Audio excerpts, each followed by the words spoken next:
Okay, so ethical issues in research surrounding communication is a very comprehensive topic in itself. So let's just dive right in. So, ethical issues and conflicting values are barriers to any research regarding communication, okay? And there should always be certain aspects that are maintained throughout that research process. Um, One should be clarity as well as maintaining an ethical standard, okay?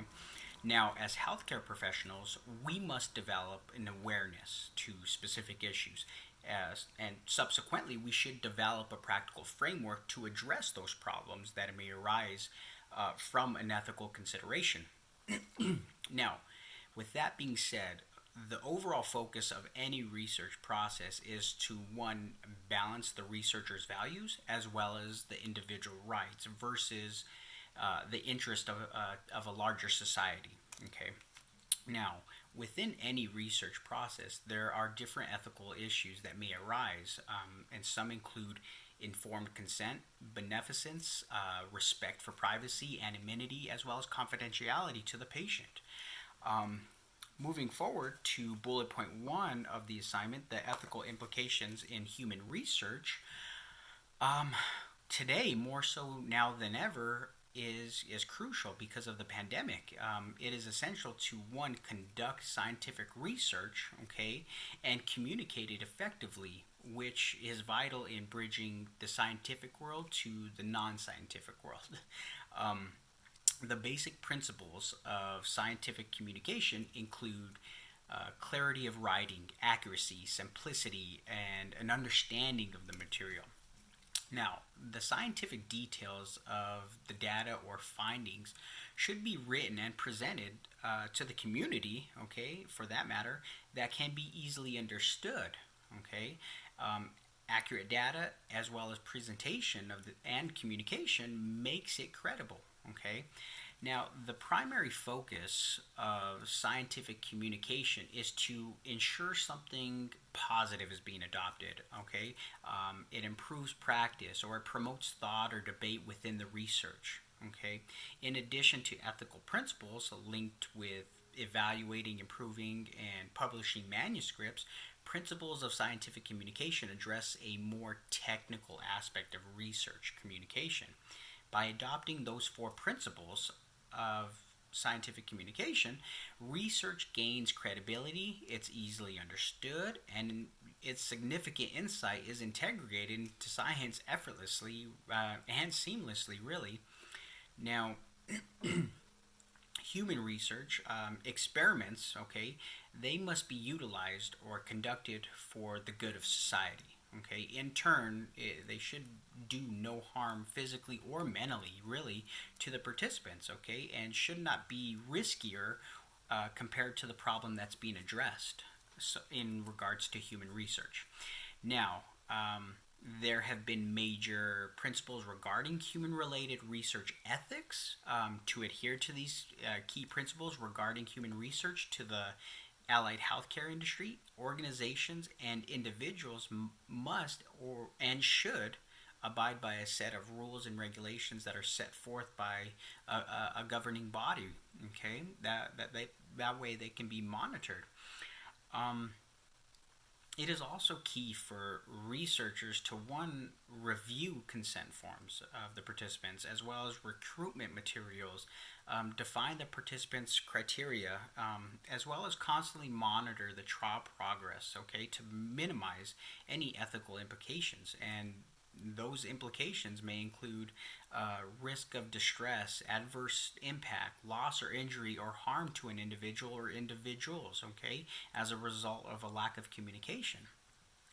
Um, Also, to the ethical issues, bullet point three, the ethical issues around communication when conducting research. Communication in research really plays a crucial facet in every part of the research. Really, it defines the relationship with the researchers as well as the participants. Ethical communication in research does not just mean not lying to the participant, okay, but also giving a comprehensive report of the studies as well as the data, even when the trend of that research, okay, doesn't support the original research hypothesis, okay. A clear and comprehensive reporting of that research, okay, details um, things such as funding, accurate in terms of authors who contribute to that research, okay, as well as acknowledging them to help curb plagiarism.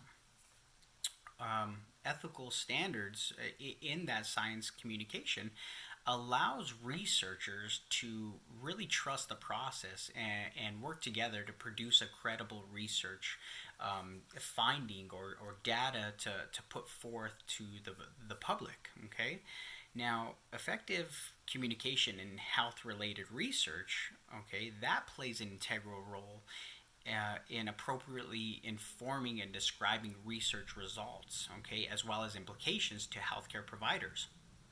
Um, I should add on to that, not only to healthcare providers, but as well as patients, as well as their relatives, okay, within the respective practice of, or the respective scope of practice, I should say. Now, in communicating with patients and their relatives, me personally, I would always adopt the HIPAA regulation, okay, as well as being compliant with it to protect the patient's privacy as well as the family's privacy, okay, providing key and relevant information to that participant as well as their family so that way they can be an integral part in that caregiving process, okay.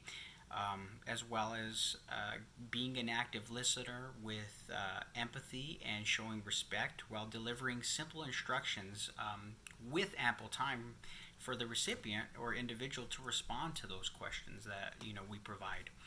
Okay, would be a very effective as well as ethical communication habit to practice.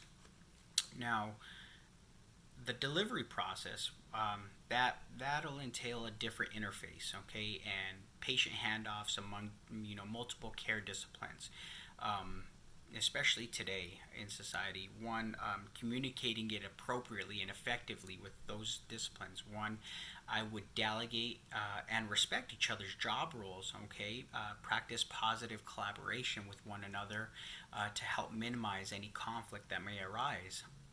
Additionally, I would use a straightforward language as well as be an active listener um, with an open positive demeanor.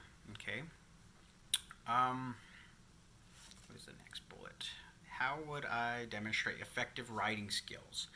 Um, in regards to effective writing skills, scientific writing in research, one marks the end of a research process and comes with countless benefits, I might add. Okay, now I should say formal writing should be cultivated early on in that research process. Okay, writing is an essential means of communicating that scientific work. Okay, different ways can be utilized in one's writing, such as staying on the topic and keeping it concise using simple language that can be understood with an active voice. Okay, in order to be an effective writer for correspondence, is key to understanding or knowing your target audience. Okay, and by adopting an appropriate tone for them, using a robust and straightforward language, no slang, okay, that's also free of grammatical errors.